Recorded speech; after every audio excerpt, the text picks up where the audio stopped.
Today we have Brother Billy Tan with us today, and he'll be going through with us sharing Anuttarā Sammāsaṃbodhi. Brother Billy Tan is a retired business development consultant certified as Master Practitioner of Neuro-Linguistic Programming, Clinical Hypnotherapist, Laughter Yoga Teacher, and Laughter Ambassador. In sharing the Dhamma, Brother Billy studied under the late Venerable Dr. M. Punaji Mahathira and has delivered Dhamma sharing throughout Peninsular Malaysia. In recent years, Brother Billy has shared the Dhamma extensively in the Philippines as resident Dhamma lecturer at Wisdom Park, Manila, as well as to Catholic seminary students, universities, Theosophical societies, and also to inmates at the Women's Prison in Metro Manila. Brother Billy, welcome. Thank you, brother. Thank you for a fine introduction. Yes. So good morning, good morning to all the brothers and sisters in the Dhamma. Welcome. So I'm very happy to offer this sharing this morning. So let us begin by sharing this link. You can download the slides for this presentation today to go along with my presentation. So feel free to download this anytime. All right, so let us begin. Now, today we're going to do a Dhammapada study. There is a verse, actually it's two verses together, uttered by the Buddha, verse 153, 154, as soon as he had become enlightened from Siddhartha, Bodhisatta Siddhartha becoming enlightened as the Sammāsaṃbodhi, then he uttered these two verses in joy, out of gratitude and joy for his awakening. So we're going to study those two verses in a moment. But before we do that, it is important and helpful for us to go through a very quickly, a brief progress of how, as Prince Siddhartha, he had then attained the highest meditative attainments and became enlightened. So we're going to go through that. And also on the night of his enlightened, what had transpired, the last minute as Bodhisatta Siddhartha, before he was transformed into the Sammāsaṃbodhi. So that term there, Anuttarā Sammāsaṃbodhi, refers to supreme awakening of the Bodhisatta into Buddhahood. So it's really the supreme awakening of the Buddha. So one who awakens through that is the Sammāsaṃbodhi. Not just the ordinary Arahant, but a Sammāsaṃbodhi. And when we look at how the Sammāsaṃbodhi is awakened, we have to be aware that it is a very special kind of awakening, because he had gone through the highest, most supreme attainment in meditation. So let's take a look at that. When he was Siddhartha, and this is basically the foundation leading to his renunciation.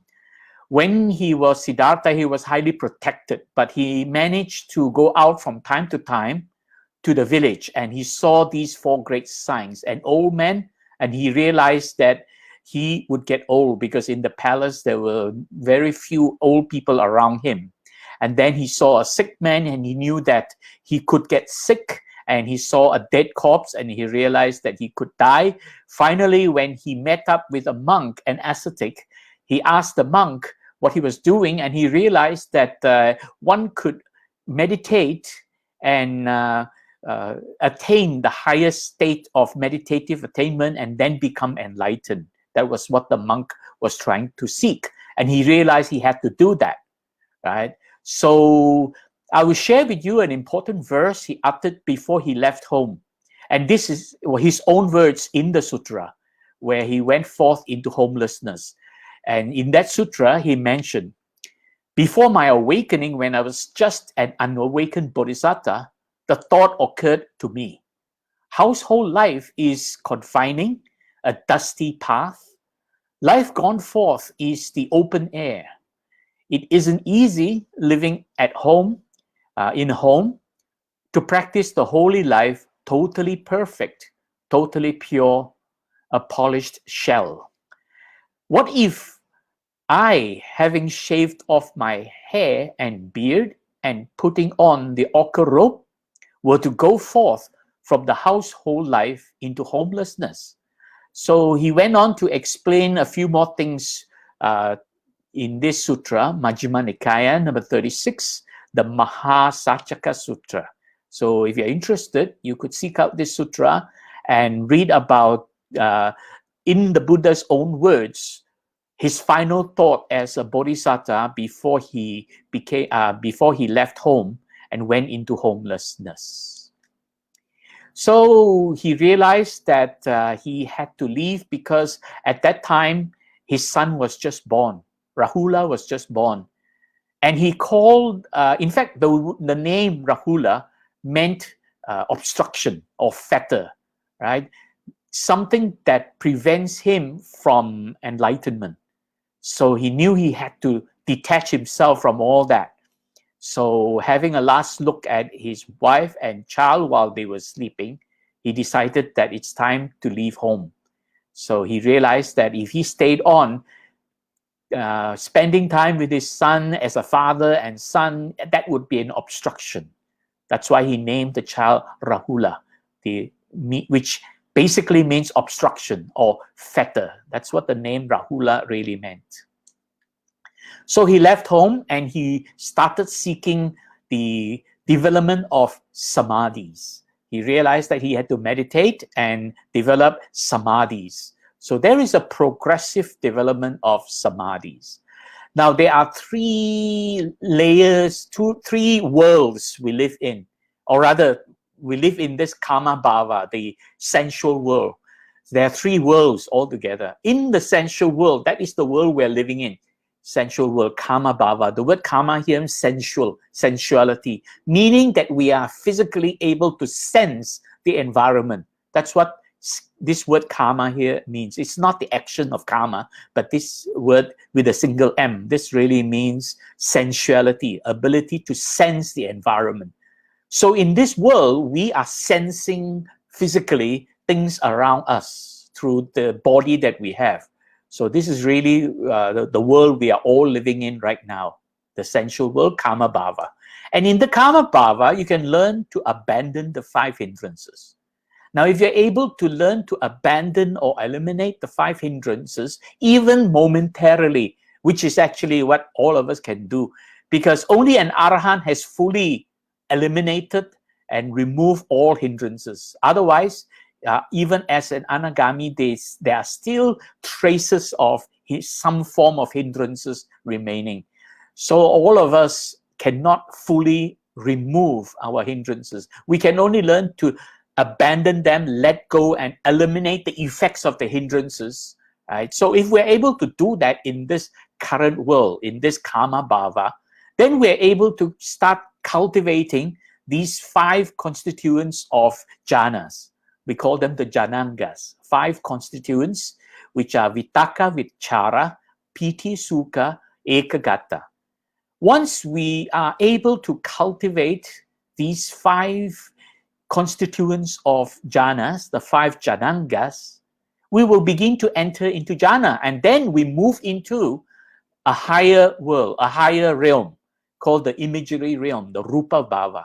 In this realm, we're no longer dealing with the environment, the physical thing. So we're no longer concerned with our physical senses because the mind has gone into this rupa bhava. And in this imagery realm, right, we begin to reduce our emotional mind, the chitta, the affective process. We begin to stop the affective process. So in this process of jhana, we are actually stopping the chitta. So stopping the chitta with four jhanas, stage by stage. So with the first jhana, second jhana, third jhana, and fourth jhana. So in this realm, when your mind goes into samadhi, these jhanas are called samadhi. There are a few different kinds of samadhis. So jhana is one of the kinds of samadhi. So when we enter samadhi, we experience these 4 levels of jhana, and when we reach the 4th level of jhana, normally, with the mind transforms into upekkha, and from upekkha one can then become enlightened after the 4th jhana, if one were to continue meditating in that sense. So therefore, this is the process by which this Bodhisatta Siddhartha realized that he was able to develop his mind by abandoning the chitta. Okay, so this is the important, reducing the chitta, so that the emotional mind no longer affects him. So the five hindrances are really our emotional reactions to the environment, to everything we experience, and to our memory, and so on. So when you're in jhana, you no longer have the 5 hindrances disturbing you. So people who cultivate up to the 4th jhana, they can then become enlightened. There are 2 ways of enlightenment. The way that normal arahants become enlightened is called panya vimutti, awakening through insight. That means after the 4th jhana, we have to develop the insight, the panya, insightful wisdom, before we can become enlightened. Because at the 4th jhana, there is only ekaggata remaining, the unified mind. And that transforms into upekkha as you start to develop insight, right? Vipassana. So this method is provided by the Buddha also, because after he became enlightened, he actually developed this 8 stages, 8-fold way. And it is this 8-fold way that can help all his students, all his disciples, to become enlightened by fulfilling all the 8-fold way and achieving the fruition from all the 8-fold way. So basically, this is the way we are all following, right? So, and this is what a normal arahant would become, not a Sammāsaṃbodhi. A Sammāsaṃbodhi becomes enlightened through a different way, which is what the Bodhisatta Siddhartha was looking for. So this is actually the shortcut provided by the Sammāsaṃbodhi, Gautama Buddha. He gave this as a shortcut way. So the 8-fold way is really the Buddha's shortcut for all of us to follow, because he realized that there is an easier way. He went through the hard way. So this is, compared to the 2 ways, this is the easier way. Of course, we all know it is not easy, but this is the easier of the 2 ways. By abandoning the 5 hindrances, by cultivating the 5 jhanangas and attaining the 4 jhanas, and then transforming into upekkha with a mind so still, so equanimous, and so perfectly still, we're able to see insight into realities, and we gain full comprehension. Seeing the realities is vipassana. Passana means seeing. V means discerning, able to discern the reality, and then therefore we are able to see it. Once you're able to see it, you then gain comprehension. You gain full comprehension, and that is called vidassana. So with that, one can become enlightened, because once you gain this vidassana, you would have gained panya, the insightful wisdom. Actually, there are 2 words that seem to be used interchangeably in this context, right? Panya and vijja are used separately for other meaning, but in the context of enlightenment, the 2 words appear to be used interchangeably in several sutras. Sometimes it's mentioned as panya, sometimes it's mentioned as vijja. For instance, here, the panya vimutti. In fact, what was mentioned in the sutras is that panya vimutti contain 2 things, vijja and vimutti. Right? So it's interesting that the Buddha said panya vimutti is comprised of 2 things, vijja and vimutti. He didn't say panya and vimutti. So it's very interesting that panya and vijja are interchangeable in this context, right? Not in normal sense. So attaining this panya, then one becomes liberated, becoming fully emancipated, vimutti, from the dream of existence. So one is freed from the notion of existence. then one becomes an Arahant. At this point, one has become the Arahant. Once one has attained this insightful wisdom, Panya, then one goes on to be liberated from the bonds of existence, the fetters. All fetters are completely eliminated. That is Vimutti. So that's why it's called Panya Vimutti. And this is what normal Arahants go through to become enlightened. All of Buddha's disciples are believed to have been enlightened through that, with the exception of few, right? Apparently, and I'm not too sure, but I did read about it, apparently Moggalianas attained enlightenment through the harder way, the way that Buddha went through. This is why one who attained the higher way of enlightenment, one would then be able to develop supernatural powers, or rather psychic powers, special powers. So what is the other way? The other way is the supreme enlightenment. And this is called Ubato Bhaga Vimutti, double awakening. Why double awakening? Because first, one has to develop fully and practice and gain fruition from practicing the 10 perfections. This is what the Bodhisatta Siddhartha did, because over countless of lives, going back to the earliest known past rebirth of the Siddhartha, of the Bodhisatta as Sumedha, right? As a young ascetic Sumedha, he met up with the Dipankara Buddha. And from there, he learned that he need to perfect the 10 perfections. So through countless lives, the Bodhisatta had developed and the 10 perfections. And finally, in his last life as Siddhartha, he had completed the development of the 10 perfections. Then he would have to meditate. So when he left home and went into homelessness, he was able to meditate and went into the 4 jhanas and completed the 4 jhanas. Beyond the 4 jhanas, then the mind has to go further. The mind doesn't end there. So the 4 jhanas, basically, one stops the chitta from disturbing the mano, because finally, when the chitta and the mano become unified as one, the two become one, then there's no more interference between chitta and mano, because chitta is our emotional mind, mano is our thinking mind. The two of them are constantly in conflict. And because of that, we are not able to gain perfect peace of mind. So when you abandon all the 5 hindrances, then you are able to unify the two mind. Going beyond unifying the two mind, then the mind has to cultivate the next stage, the 4 imageless realm. So the mind now goes one level higher into the imageless realm, the Arupa Bhava. So cultivating Arupa Ayatanas. And then this process of cultivating the Arupa Ayatanas is called the Ceto Vimutti, right? That means you have liberated the mind from chitta, from the emotional mind, completely liberated, but you haven't completed the remaining part of the cultivation, right? And which is the Arupa Ayatanas, the 4 Arupa Ayatanas. I will speak about that in a moment.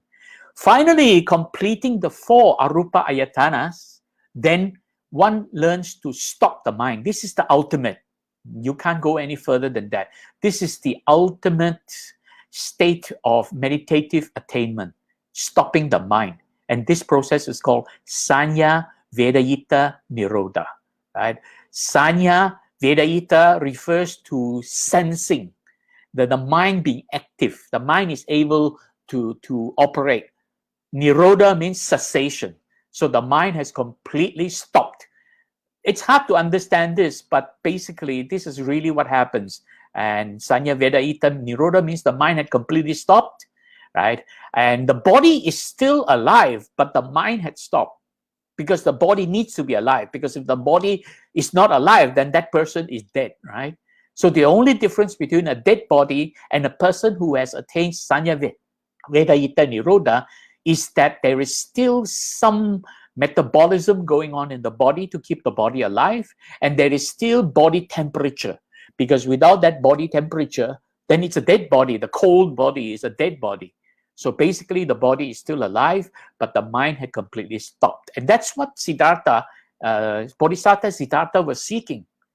And when one emerges from that stopping of the mind, now nobody knows how this emerging happens.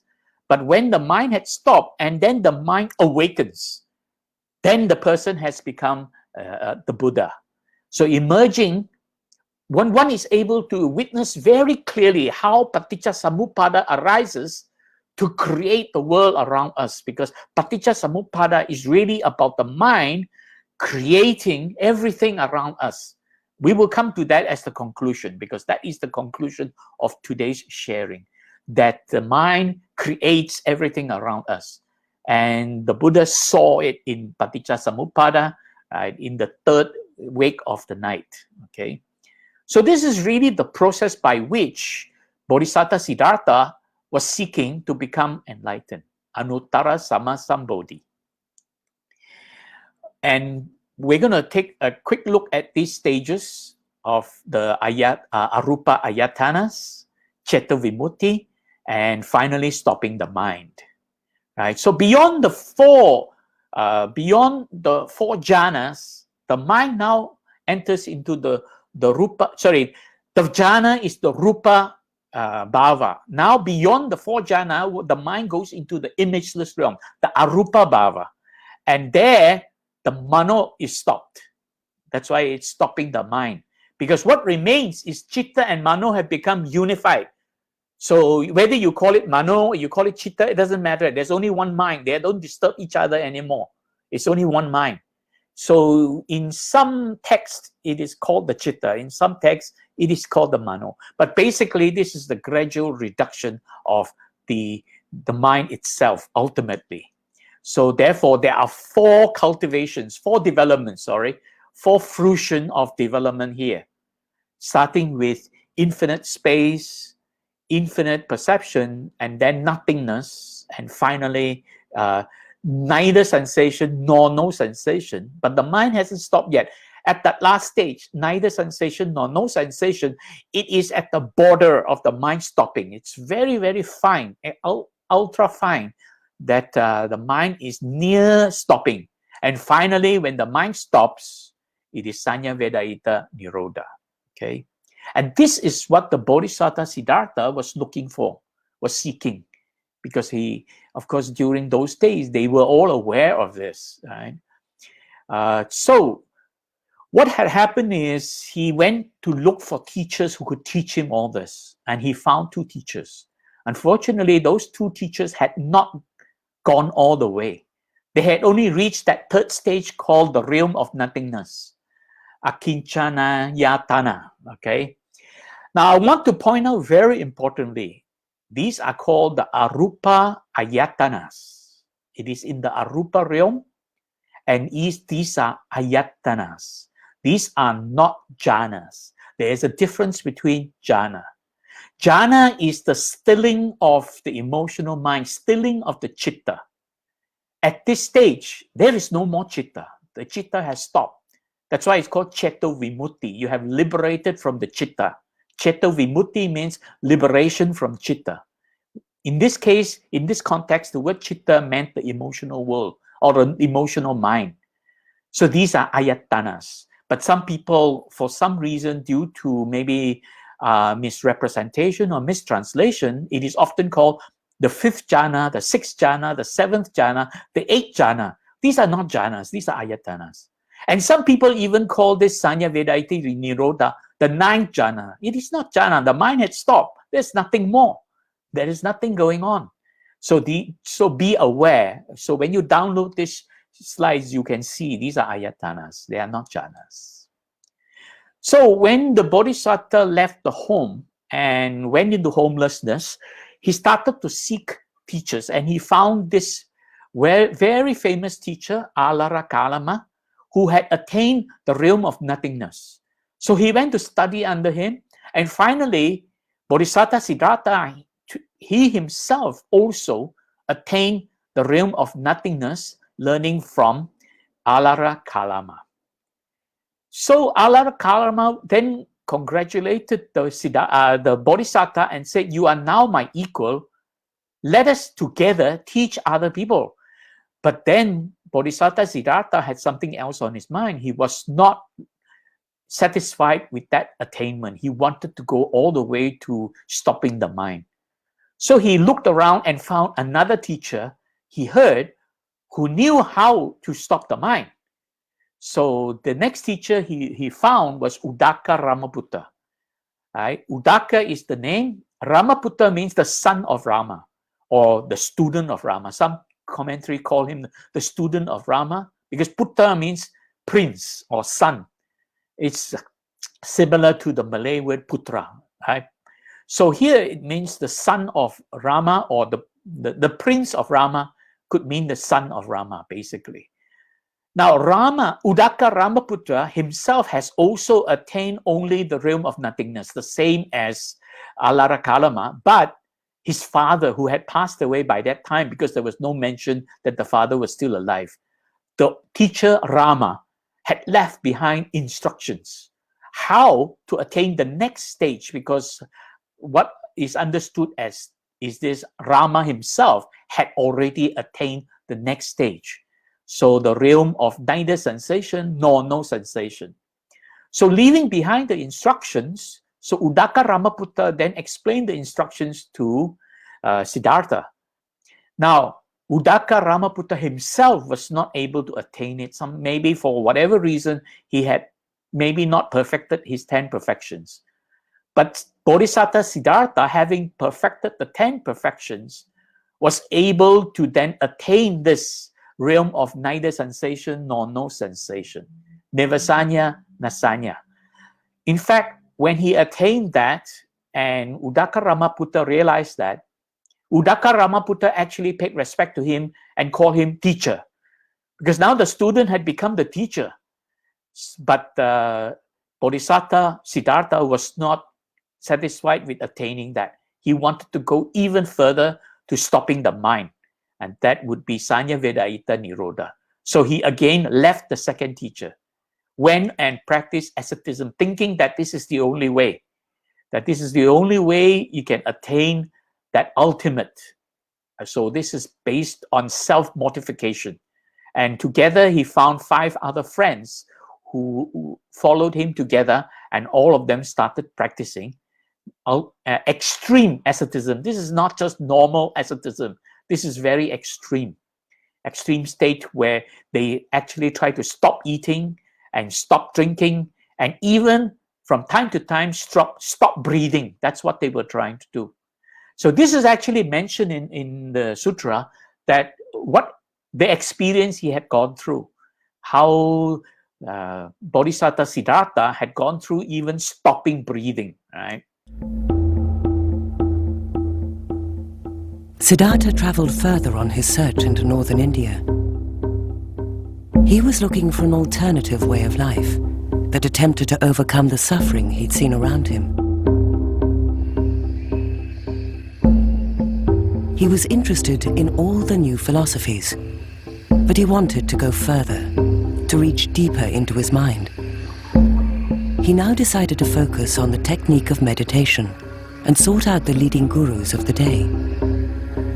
There have been, broadly speaking, 2 kinds of meditation in ancient India, which consisted in putting yourself under various kinds of pressure by controlling your breathing, or sometimes fasting, or undergoing other forms of discomfort. And the aim is really to obtain what we would call altered states of consciousness, so that they would think that they had climbed to very high planes in the universe.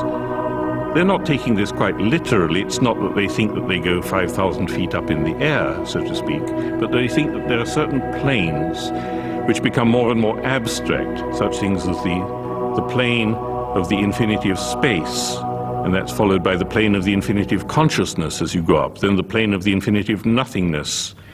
These were the sort of things that the Buddha definitely must have learnt from his teachers. It is said that Siddhartha so excelled at meditating that he attracted a group of 5 followers, and his teachers asked him to stay on and take over their schools. But Siddhartha decided that this practice alone was not the answer to the problem of suffering and rebirth, or reincarnation. He set out to explore other techniques, this time focusing on his body. So he then goes to try another method of harsh asceticism. This involved things like fasting, not washing, meditations where you just hold your breath for a very long time, and it's very kind of forceful, willful way.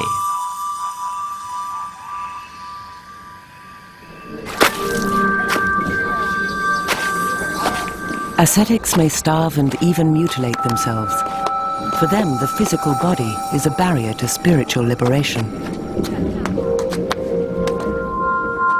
By shedding their attachment to the body, they will cleanse the mind and liberate the soul.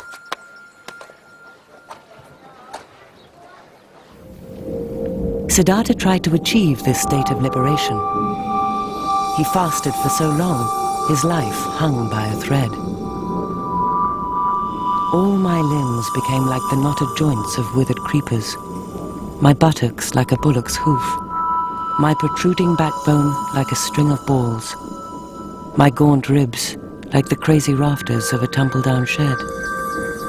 My eyes lay deep in their sockets, their pupils sparkling like water in a deep well. As an unripe gourd shrivels and shrinks in the hot wind, so became my skull.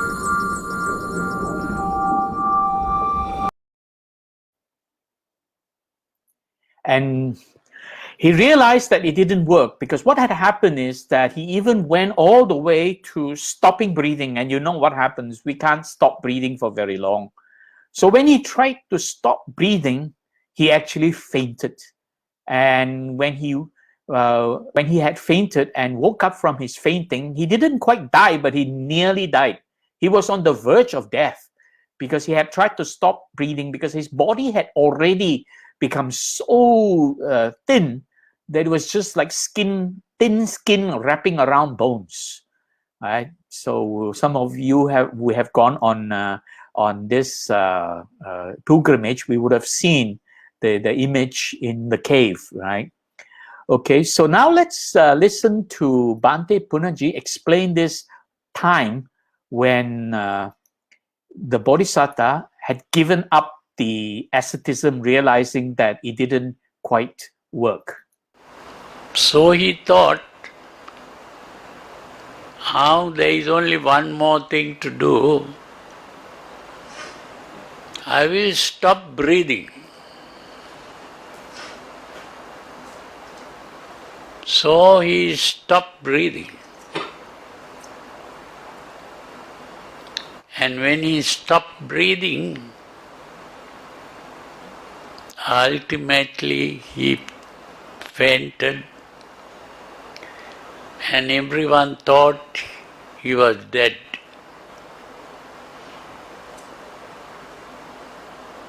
But somehow he woke up from that state. And when he woke up, he began to think,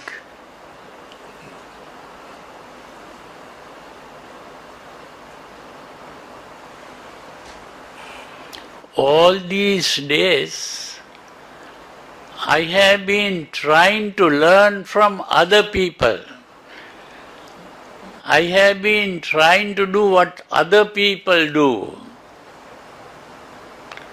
and it didn't work. And then he recalled when he was a small child, when there was a ceremony called the Plowing Ceremony. All the babysitters and the people who were looking after the child became interested in that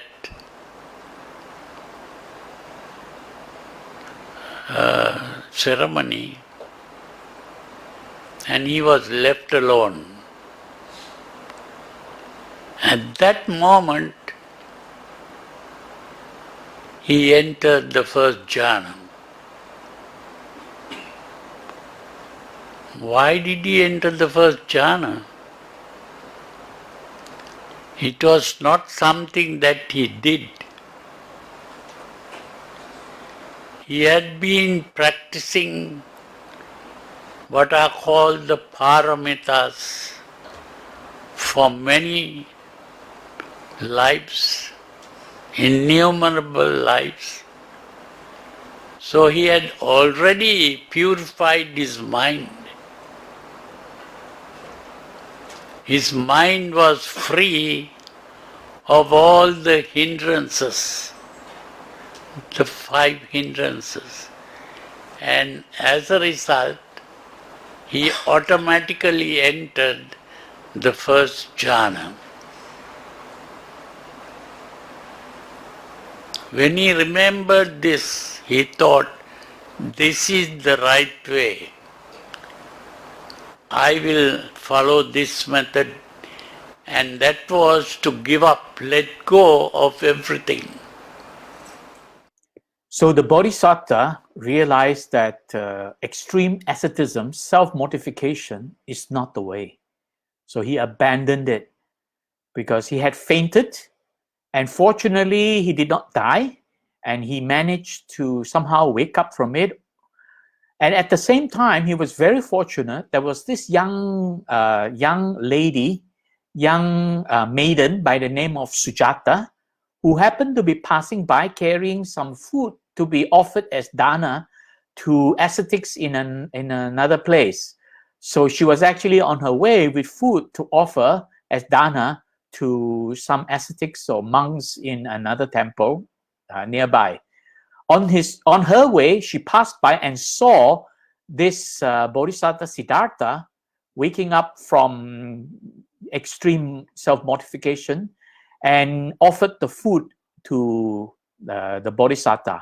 And that's how the Bodhisatta realized that by taking food and gaining health, regaining his health, that would help him find his enlightenment, because asceticism was not the way.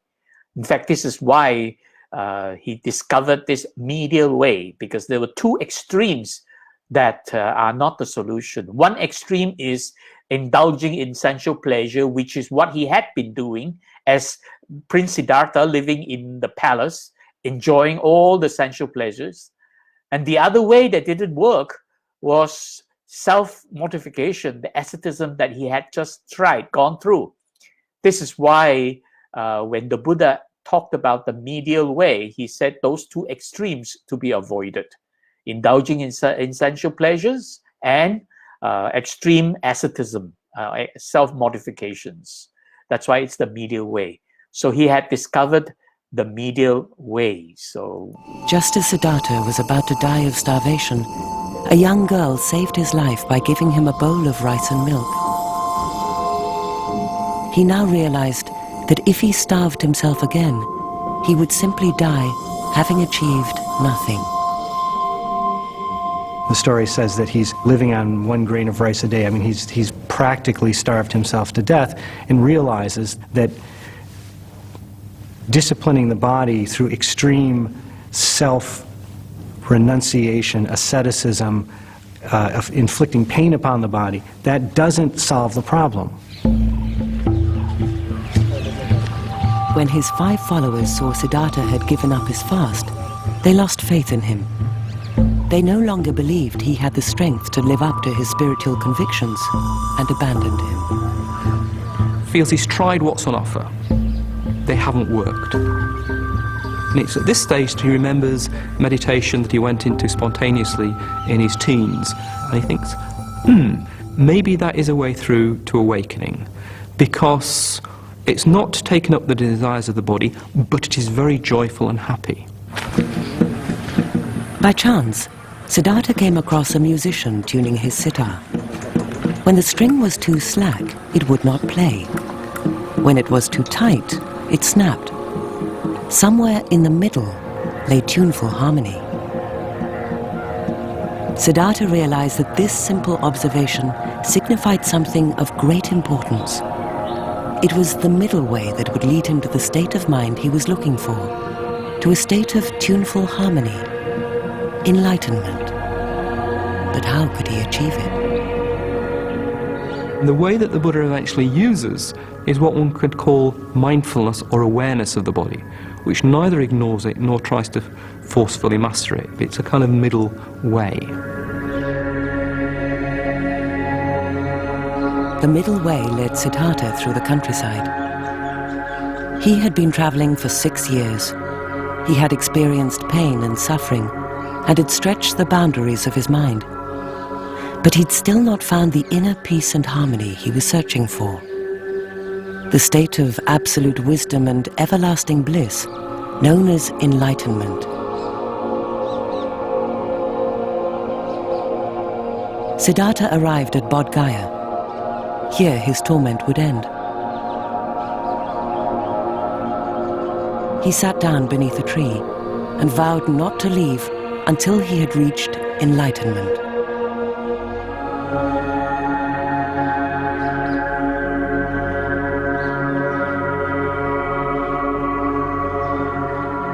Flesh may decay, bones may fall apart, but I will never leave this place until I find the way to enlightenment. He's no longer giving himself a hard time, he's not stressing himself unbearably, he's not undergoing anything painful. He thinks, well, life is painful enough without taking the trouble to make it more painful, but let me just calmly think things out, think of how life works. He starts to focus the mind by attention to the slow movement of the breath coming in and going out, and to the refined sensation which exists in the body, perhaps just around the nose, in a way which starts to lead to the mind quietening, stilling, settling, gathering, purifying.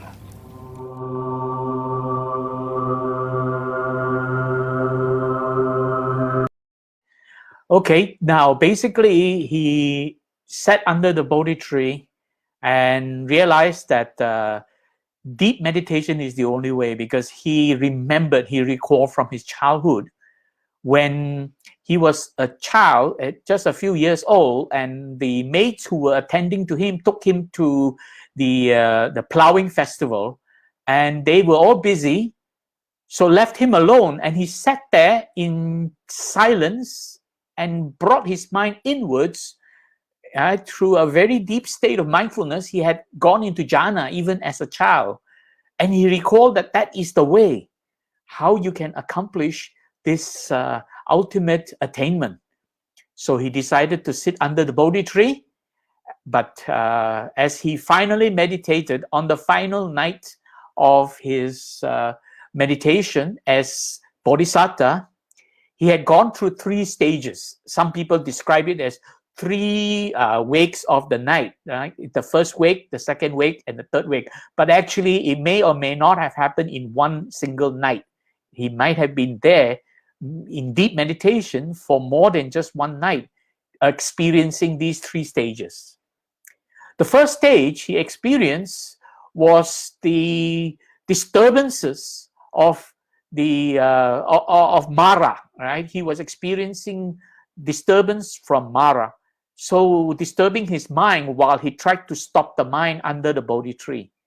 And Mara was sending his army to disturb him, and even sent what is commonly called now the 3 daughters of Mara, right? Basically, these are the 3 types of defilements disturbing us. It is important to recognize that Mara is not some physical being outside, not an external being. Right? It is commonly accepted throughout that Mara was referring to our inner psychological demon. What is happening inside us? It's not like some external devil coming to disturb you or some demon externally. It's our inner psychological demon in our mind. All the defilements rising to disturb everything. So he was fighting through that, and in the first wake of the night, he succeeded. He finally eliminated all the obstructions and all fetters and all defilements that arose. So in the first wake of the night, his mind was perfectly pure. So in this process, he was already considered as becoming enlightened already. Right? There's just there are three stages. So that first stage, he had gone through that. Siddhartha's mind was now so focused that he could successfully enter the darkest reaches of his unconscious. It was now that he would face his final and greatest torment. The demon Mara, the lord of ego and illusion, appeared before him. He could make any horror real in Siddhartha's mind. It's very important to remember that Mara, this demon king, is not like the Christian Satan, because he isn't a tempter and he isn't any kind of counterpart to God. He is purely the psychological forces which we have within us.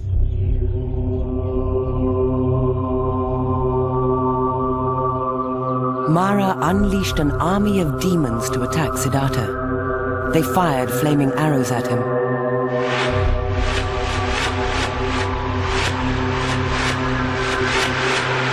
But mid-flight, Siddhartha turned them into lotus blossoms, and they fell harmlessly around him.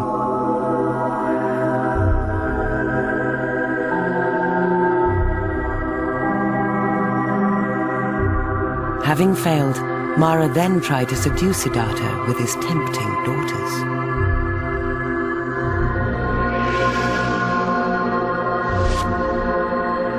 He is assailed by the demon king, who is at the same time death and desire. Very Freudian, that, in a way.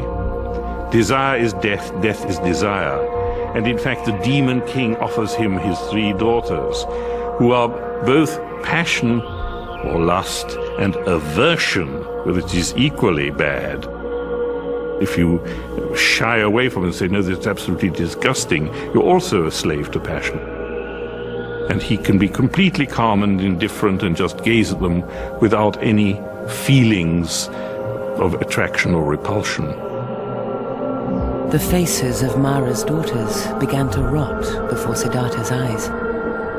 The evil daughters then disappeared into the earth. It is, in fact, you could say, the Buddha's very recognition that Mara is an aspect of himself. The total recognition of that is his enlightenment. The earth is said to have trembled as he dispelled the devil.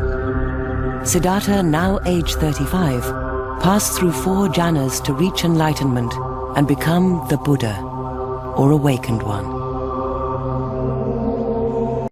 Okay, so from stopping the mind, Sanya Vedayita Niroda, which is insentience, that means no sensation, no feeling. That is the word insentience, to awakening. And the state of awakening is called Niroda Samapati. I want to point out very important differentiation. Okay, the meaning of Sanya Vedayita Niroda is different from the meaning of Niroda Samapati. Sanya Vedayita Niroda referred to the mind stopping.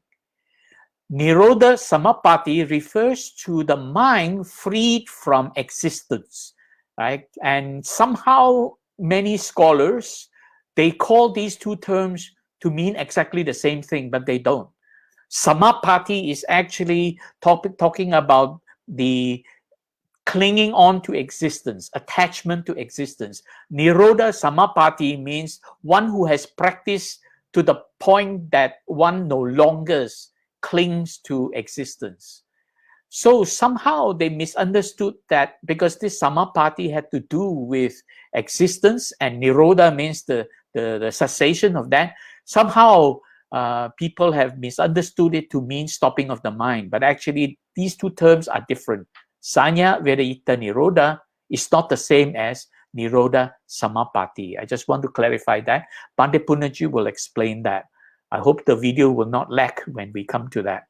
Okay.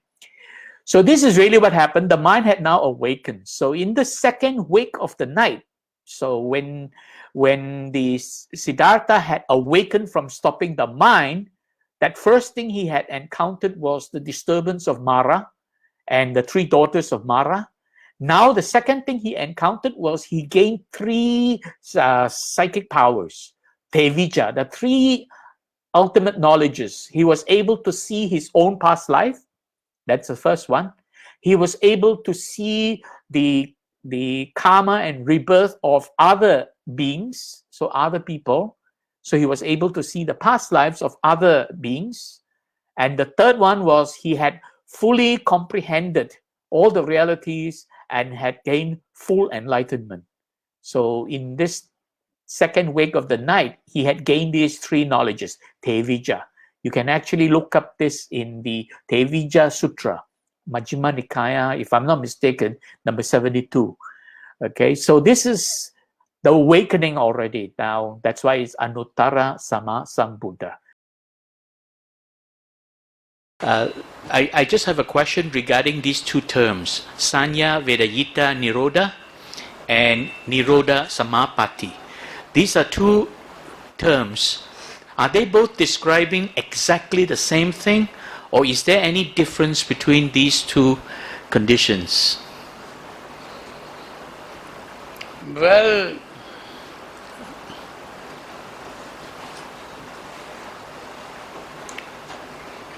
what is the difference between closing the eyes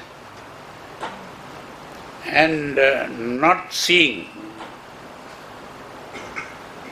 Now, when you close your eyes, do you see anything? You don't see anything unless it is just imagination. But the Sanya Vedayita Niroda is like closing the eyes.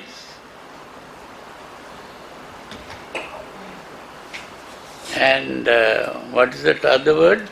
Niroda Samapati. Yeah, Niroda Samapati. Of course, Niroda Samapati is a different thing. Don't think that Niroda Samapati is the same thing as Sanya Vedayita Niroda. Today, most people think Niroda Samapati and Sanya Vedayita Niroda is the same thing. No. When you come out of that and awaken, you begin to see how the mind is working and creating this. Seeing that is Niroda Samapati. So, the Niroda Samapati, during Niroda Samapati, you are fully aware of what is going on. Yeah. So then, that means from your interpretation, these 2 terms do not really mean exactly the same thing. No. Bhante Punaji explained these 2 do not mean the same thing. Right? Sanya Vedayita Niroda is when the mind had completely stopped. Niroda Samapati is when the mind is freed from all the defilements. It has liberated from existence, and the mind is able to see very clearly all the ultimate realities. So it's a different. These 2 are different. Okay, now let's take a look at those 2 verses that the Buddha uttered. Right, he uttered these verses upon awakening. Sorry. So I'm using the translation of Acharya Buddha Rakita, where he stated, "Through many births in samsara have I wandered in vain, seeking the builder of this house. Repeated birth is indeed suffering." So this first verse was basically referring to his past as a Bodhisatta until he became the Bodhisatta, where he was trying to look for what the translation of the term is builder of the house, but what actually it meant is the creation of the world in the mind. So the house was referring to the mind. It was also referring to the fact that this mind, we cling on and say, this is me. So there is this notion, there is a self that carries this mind. So this is really the house that the Buddha was referring to, the builder of this house, that is the mind and this inherent notion of a self that carries the mind, right? That is the self that exists. So basically, he was talking about through so many lives, he couldn't find the creator of this mind. Right? So it's really like looking for the creator. Then in the next verse, it was having awakened. Then the Buddha described, "Oh, house builder, you are seen. You will not build this house again. For your rafters are broken and your ridgepole shattered. My mind has reached the unconditioned. I have attained the destruction of craving." So this is really the utterance in joy and gratitude, where the Buddha stated that he had now seen who is this creator, and that is actually the mind creating all the experiences, the subjective experiences that we cling on to, right? The objective experience we call the world, the subjective experience we call the self, and it is the mind clinging on to these concepts. And therefore, he says that the rafters are broken. Basically, talking about the whole structure has been demolished. The ridgepole shattered, the foundation and the supports are gone, which means the mind is now clear. It's no longer creating these notions of self, right? So this is really what these two verses mean, but we're going to take a look in deeper details, each of the Pali words, what do they mean in a moment. Meanwhile, I would like to share with you the chanting by Bhante Indaratana on these two verses. Anika jati sansarang sandavin sang animbisang gahakarakang gavi santu dungka jati punam punang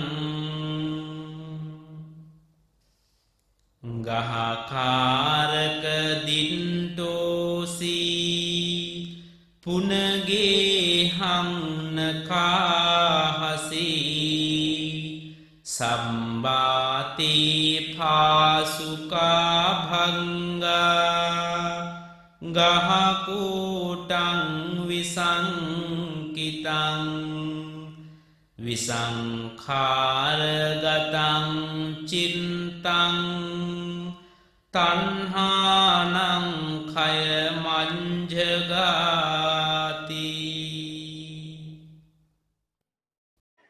So let's look at the verse in detail. So verse 153, before enlightenment. So step by step, let's take a look at this. So the first phrase there, numerous births in this seemingly endless cycle of samsara. That's really what that meant. Aneka, aneka means countless, many, many. Aneka. Jati means birth. Samsaram, so birth in samsara. So through countless lives and rebirths in samsara. Having traveled and wandered through, right? And never able to find the while looking for, so was not able to find, but still looking for the builder of the house, and of rebirth. Okay, and this rebirth repeatedly over and over again is very suffering. That's really what that means. So that is the first verse. You can download the document and you can examine each Pali phrase by itself. I drew this from a document. I will give you the whole document. Okay. So the next phrase, actually the number at the top is wrong. It's 154. Sorry about that. So this is 154, the next verse. there where the Buddha declared, "Oh, you house builder, I have seen you. You will no longer build this house, okay, or ever again, once again. All your supports are destroyed. Your structure of the house has been demolished." So all the supports is referring to the conditioning of the mind, right? The foundations of the mind is conditioning, sankhara. So the mind is continuously conditioning. That's why this word sankhara is referring to the mind continuously conditioning. And so here, support is the foundation, referring to the conditioning of the mind. The structure of the house, the conditioning leads to carrying the notion that there is a self. That means there's a container. That is the structure. The house itself, there is a self. So the physical house, the analogy or the metaphor of a physical house refers to the self. So this structure has been demolished. No self anymore. Free from self now. Right? And therefore the mind itself has now stopped conditioning, ceased being conditioned. And as a result of stopping the conditioning, it has stopped all urges, all tanha. Tanha is the root cause of all suffering. All this, the stopping of tanha has finally been achieved. Right? The Buddha has stated very clearly in the third noble truth, and the second noble truth explained it, and the third noble truth pointed out the Arahant is one who had eliminated all tanha. It is tanha that is the emotional reaction. Now, tanha, of course, has been translated as craving. It's not a very precise translation, but it's actually the urge to react. That's what it is. Every time it is something pleasant, we want to react to it. If it is something unpleasant, we also react to it. If it is neither pleasant nor unpleasant, we also react to it. That is the tanha, right? Bhava tanha, reacting to sensual, kama tanha, reacting to sensual pleasures. Vibhava tanha, reacting to displeasures. Bhava tanha, reacting through this self-centered existence, thinking that we exist. So that has completely been stopped. That's really what this next verse 154 really referred to. The mind had stopped creating. So therefore the Buddha spoke this stanza of joy. A stanza of joy is called a udana. Upon his awakening from the dream of existence, his supreme awakening, Anuttarā Sammāsaṃbodhi. And he vividly describing the first wake of the night, his transcendental moral victory over Mara, which is and his inner spiritual experience, because Mara is the inner spiritual demon that he had overcome. And he was compelled to undergo countless repeated cycles of birth and death in past lives through samsara, and continuously experiencing suffering. And he had sought but could never discover who is the creator of the Atta. Now, at that time in India, they call it Atman, because this is from a Jain, the Jain religion. The Jain term of self is Atman, right? Or today they call it Hindu, but actually there's no such thing as Hindu. Hindu is a British word used to describe beliefs in the Indus Valley. Hindu is not the name, not the real name of the religion. It is actually, in those days in India, the primary religion was Jain, and then all the beliefs of this Vedic beliefs, right? So it's Veda and Jain. The word Hindu is actually created by the colonialists, the British colonials, referring to beliefs in the Indus Valley, okay? So they use the term Atman to mean this enduring self, right? So the Buddha, as in his past life as Bodhisatta, was looking for this creator, And in his final birth, the Bodhisatta engaged in deep meditation, which he had highly developed after relentless search. He discovered by his own insight the elusive architect and builder residing not outside, but within the recesses of one's own consciousness. And it was the mental process of conditioning, sankhara, and the perception, conception, and compulsive urge to exist, bhavatanha. Bhavatanha means the urge to exist, right? And that was the creator, the architect, and the builder of this house we call the self. Okay, so he had become awakened to the knowledge that what is created can be destroyed by the same essence that created it, destroying the essence of the self, the notion of a self. The discovery of the architect and builder is this introspective awareness of the mental process of conditioning, which he had stopped. So stopping it, Sanyaveda Ita Niroda, and then waking up from it, he experienced Anuttarā Sammāsaṃbodhi. That's how he discovered the creator was really this one's own consciousness. Awakening means cessation of the mental conditioning that led to the urge to exist. So cessation of the urge to exist is Niroda Samapati. That's really what Niroda Samapati meant. Cessation of the urge to exist. So I will play you the video of Bhante explaining this part of it, the real meaning of Niroda Samapati. Perhaps Bhante could then explain the translation of the word Niroda Samapati then. What exactly is Samapati? I told you, Niroda Samapati means Niroda. First you have to understand the word Samapati. Yeah.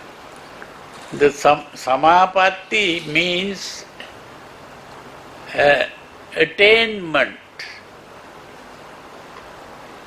Samapati.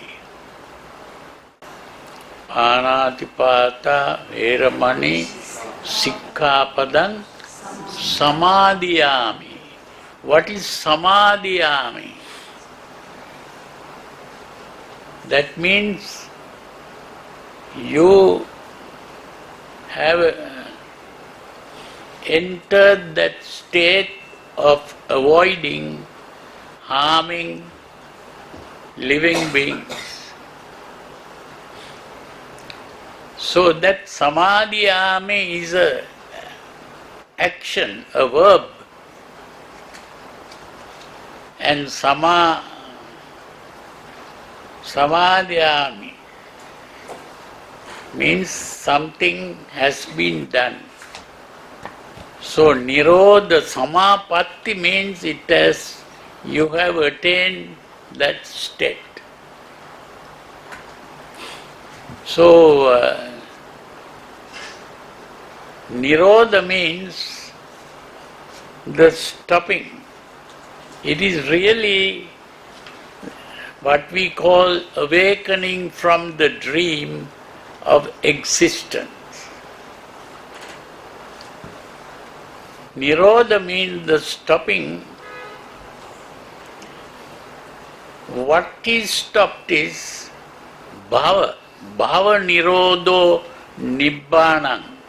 Bhava nirodo nibbana. What we call nibbana or nirvana is the stopping of bhava. And bhava means existence. So you don't exist anymore. So Niroda Samapatti means you have entered the stopping of existence. That means you don't exist anymore. You have awakened from the dream of existence. awakening is like you have been dreaming. It's a dream. When you wake up, that dream is no more a truth.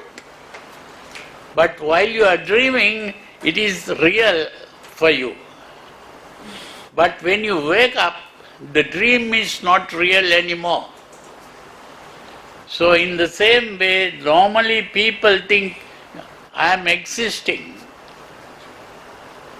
But when you awaken from this dream, you are aware that you are not existing anymore. That awakening is the Niroda Samapati. That awakening from the dream is what is called Niroda Samapati. So that means when a person has reached that state, he now has become the Buddha. Yeah. Okay. You have become a Buddha. Yeah. What is clearly mentioned by Bhante Punnaji is that Niroda Sammāpati is referring to the mind of a person who has awakened from this dream of existence.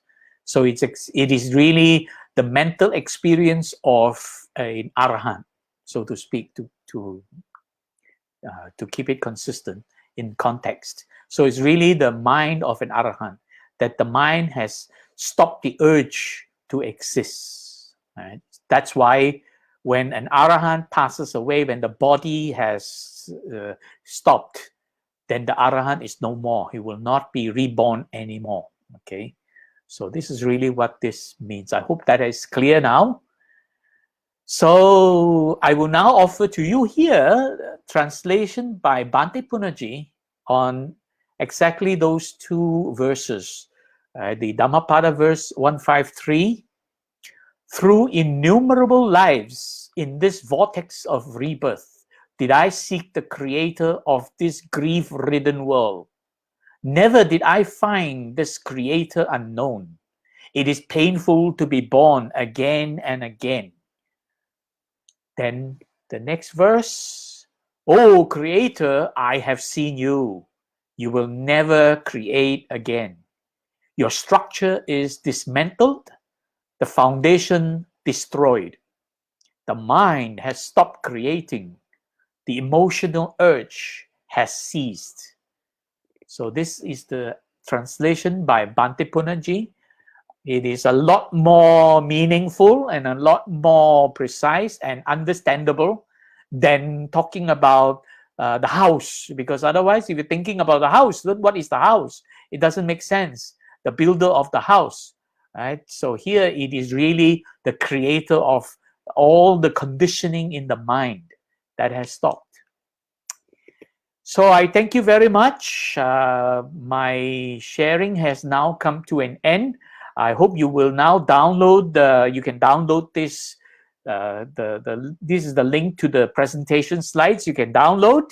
I also offer to you this tiny.cc house builder, which is an elaboration, explanation of those three verses, those two verses uttered by the Buddha, verse 153 and 154. So with that, I end my sharing. Thank you very much for your attention. Sadhu, sadhu, sadhu. So I will now attend to any questions if there's any. Brother Bjorn, it's up to you. From Brother Lau.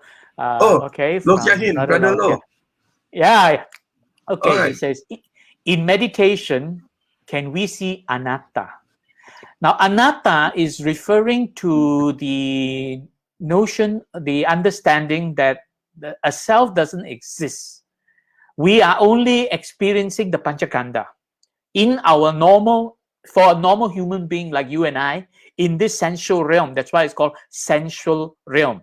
It is this sensuality of the panchakanda arising and falling, arising and falling. So we are constantly experiencing the environment through the five senses. And six senses actually, including the mind, recalling from memory, imagination, and so on. So these are the six sensual realms that continuously rise and fall, rise and fall. So when we meditate, what we're doing is we're closing our eyes And we also have to learn to let go what we hear from our ears, how we feel through our body, and anything we smell, or whatever our tongue happen to be tasting. We have to learn to let them go. So as much as possible, we would try to abandon experiences of the 5 physical senses. But we can't abandon the mind itself. What is happening is thoughts keep popping up, and with these thoughts popping up, we have to learn to let them go. That is what meditation is about. So can we see anatta? Now, anatta is not something to be seen. In fact, anatta is an invisible thing. There is nothing to be seen. If you think you see the self disappearing, then you are actually having some kind of hallucination. What is happening is that you can experience these panchakanda rising and falling, rising and falling. Now, in the experience of the memory rising, imagination rising, if you learn to let it go, then you are actually practicing the notion that is called anatta, letting it go. So it's not something to be seen. It is something to be practiced of abandoning. Whatever rises in your mind, learn to abandon it. What we normally do, people who are not mindful, this is what happens. When a thought arises, the mind begins to think, oh, this is a nice thought, I like it. Now, what have you done? I like it. What's the first word? I. So the atta is very strong. Learn to examine a thought as something that comes and goes. It's like a visitor. The best way to explain this, right? Thoughts are visitors. It's like thoughts knocking on the door and you are at home. So learn to let it go. Whoever is knocking on the door, just ignore them. Don't answer the door. Don't tell the door, oh, go away, go away. Because when you start to interact with who is knocking on the door, go away, go away, that person will just keep knocking because that person knows there's someone inside the house. But if you're inside the house, you are at peace, meditating, and somebody's knocking on the door, just ignore it. Right? So the same way when a thought arises, just let it go. Then you are experiencing the notion of anatta. So Brother Lau, I hope that explains, hope that is clear. It is not something to be seen, but it is really a practice. It's not even something to experience. It's something to practice of abandoning thoughts that are popping up, right? Sensations that we are aware of, just let them go. So, okay, I hope that is clear. Okay, so I have my email address there and my Facebook contact. In case anyone has questions after this, please feel free to send me a message by email or contact me through Facebook and post me your questions if you think of any questions later on. So we have spent this past 1.5 hours together, and we have shared the Dhamma and accumulated much merits. We are also aware right now we are undergoing a new paradigm in our daily lives, that many people around the world and around us, our family members and our relatives and friends and everybody around us, and even in this whole country with the change of government, people are suffering one way or another, suffering from the coronavirus pandemic, as well as these political viruses that we are all experiencing. So people are suffering. We have accumulated good merits. Let's now share these merits with the people who are suffering, right? And by sharing these merits with everybody, let's put our palms together, okay, and recite this. We dedicate the merits we have acquired through sharing the Buddha Dhamma to all beings affected by the coronavirus pandemic around the world. May suffering beings be suffering-free. May the fear-struck fearless be. May grieving beings shed all grief. May all beings find peace and relief. By the grace of the merits we have acquired, may we never follow the foolish. May we follow only the wise, until we attain the highest and most supreme bliss of Nibbana. Idang me nyatinang hotu sukita hontu nyatayo. Idang me nyatinang hotu sukita hontu nyatayo. Idang me nyatinang hotu sukita hontu nyatayo. Sadhu, sadhu, sadhu.